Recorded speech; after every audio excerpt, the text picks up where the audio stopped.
इतिहास में पता है कुछ नाम ऐसे होते हैं जो समय के साथ धुंधले नहीं पड़ते बल्कि और चमकते हैं।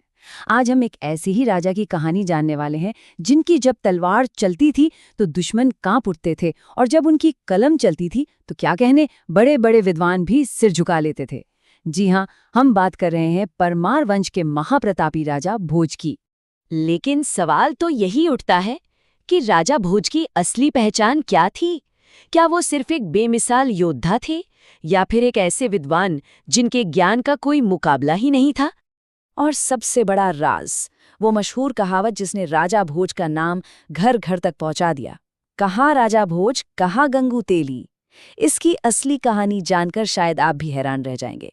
तो चलिए इस पूरे सफर पर निकलते हैं और सच जानते हैं। आज हम राजा भोज की पूरी कहानी को परत दर परत खोलेंगे, उनके बचपन से लेकर एक महान साम्राज्य बनाने तक का सफर। और हाँ, उस मशहूर कहावत के पीछे की लोक कथा और उसके असली ऐतिहासिक सच को भी समझेंगे। तो कहानी शुरू होती है 10वीं शताब्दी के अंत में। मध्य भारत के मालवा इलाके में परमार वंश का राज था और इसी वंश में करीब 980 ईस्वी में राजा सिंधुराज के घर एक बेटे का जन्म हुआ जिसका नाम रखा गया भोज। भोज का बचपन अच्छा गुजर रहा था, लेकिन ये ज्यादा दिन तक नहीं चला। जब वो सिर्फ 11 साल के थे तो उनके पिता की मौत हो गई। गद्दी पर बैठे उनके चाचा राजा मुंज। अब मुंज को ये डर सताने लगा कि एक दिन भोज सिंहासन पर दावा करेगा, और इसी डर ने उनसे एक भयानक साजिश रचवाई, भोज को रास्ते से हटाने की साजिश। राजा मुंज ने अपने सेनापति को हुक्म दिया कि भोज को जंगल में ले जाकर मार दिया जाए। जब भोज को एहसास हुआ कि उनके साथ क्या होने वाला है, तो उन्होंने डरने के बजाय कुछ ऐसा किया जो हैरान करने वाला था। उन्होंने अपनी जांघ से खून निकाला और एक पत्ते पर संस्कृत में एक श्लोक लिखकर सेनापति को दे दिया। जब वो श्लोक राजा मुंज ने पढ़ा तो उनका दिल पूरी तरह बदल गया।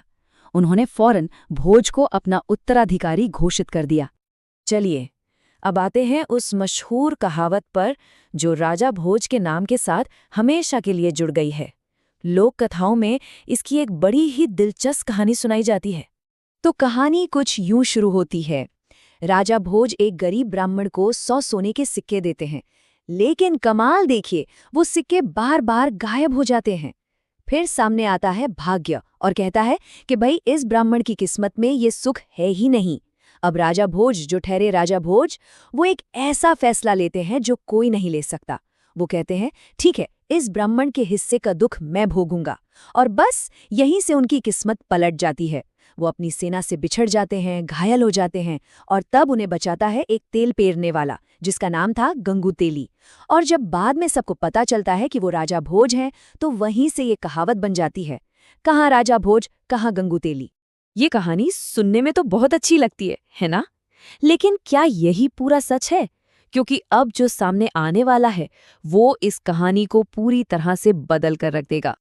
तो सबसे बड़ा सवाल, क्या ये गंगू तेली वाली कहानी वाकई सच है या फिर इतिहास की किताबों में कुछ और ही लिखा है?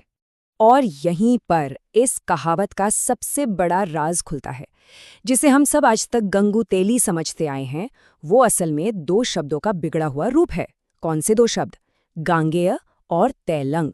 मतलब असल में ये नाम था गांगेय तैलंग। जरा सोचिए, इतिहास में एक छोटे से बदलाव ने 2 शक्तिशाली नामों को एक मामूली तेल वाले के नाम में कैसे बदल दिया। तो ये गांगेय तैलंग कोई एक आम आदमी नहीं था, ये तो 2 बहुत बड़े राजाओं के नाम थे। कलचुरी वंश के राजा गांगेय देव और चालुक्य वंश के राजा जयसिंह तैलंग। तो असल में ये कहावत 3 बड़े राजाओं की तुलना थी, जिसमें ये कहा जा रहा था कि राजा भोज की महानता के आगे ये दोनों बड़े राजा भी कुछ नहीं हैं। तो चलिए अब इन लोक कथाओं से बाहर निकलकर राजा भोज की असली ऐतिहासिक रूप को देखते हैं। एक ऐसे शक्तिशाली योद्धा और रणनीतिकार के रूप में जिसने इतिहास बनाया। लगभग 1010 ईस्वी में गद्दी पर बैठने के बाद राजा भोज ने एक बहुत बड़ा साम्राज्य बनाया। उन्होंने सिर्फ अपने पिता की हार का बदला ही नहीं लिया, बल्कि 1025 में जब महमूद गजनवी ने सोमनाथ मंदिर पर हमला किया तो उसके खिलाफ एक मजबूत मोर्चा भी खड़ा किया। और फिर 1034 में उन्होंने राजा सोहेल देव के साथ मिलकर बहराइच की लड़ाई में गजनवी के सेनापति सालार मसूद को बुरी तरह हराया। लेकिन राजा भोज की पहचान सिर्फ तलवार तक ही सीमित नहीं थी। वो एक गजब के विद्वान, इंजीनियर और कला के बहुत बड़े संरक्षक भी थे। यकीन करना मुश्किल है, लेकिन माना जाता है कि उन्होंने लगभग 84 ग्रंथ या तो खुद लिखे या उन्हें लिखवाने में मदद की। ये नंबर ही उनके ज्ञान की गहराई बताने के लिए काफी है। उनके सबसे मशहूर कामों में से एक है सम्रांगण सूत्रधार, जो आर्किटेक्चर और इंजीनियरिंग पर एक कमाल का ग्रंथ है। इसके अलावा उन्होंने राजनीति, कविता, ग्रामर और आयुर्वेद जैसे न जाने कितनी ही विषयों पर लिखा। वो सिर्फ राजा नहीं थे, बल्कि खुद में एक यूनिवर्सिटी थे। उनकी सोच सिर्फ किताबों तक सीमित नहीं थी। उन्होंने भोजपुर में एक बहुत बड़ा शिव मंदिर बनवाना शुरू किया और भोपाल के पास भोजताल नाम की एक विशाल झील बनवाई, जो उस समय की सबसे बड़ी आर्टिफिशियल लेक्स में से एक थी। आज भी ये उनकी इंजीनियरिंग का जीता जागता सबूत है। लेकिन हर शानदार युग का एक अंत होता है। राजा भोज अब बूढ़े हो रहे थे और उनके दुश्मन उनकी शक्ति को हमेशा के लिए खत्म करने के लिए एकजुट हो रहे थे। गुजरात के राजा भीम प्रथम और छेदी वंश के राजा कर्ण ने मिलकर एक प्लान बनाया। उन्होंने मालवा पर दो तरफ से हमला कर दिया, एक तरफ से एक दुश्मन, दूसरी तरफ से दूसरा। लगातार युद्ध और बीमारी ने राजा भोज के शरीर को कमजोर कर दिया था और आखिरकार 1055 ईस्वी में लड़ते लड़ते इस महान सम्राट का निधन हो गया। उनकी मौत सिर्फ एक राजा की मौत नहीं थी, वो एक पूरे युग का अंत था।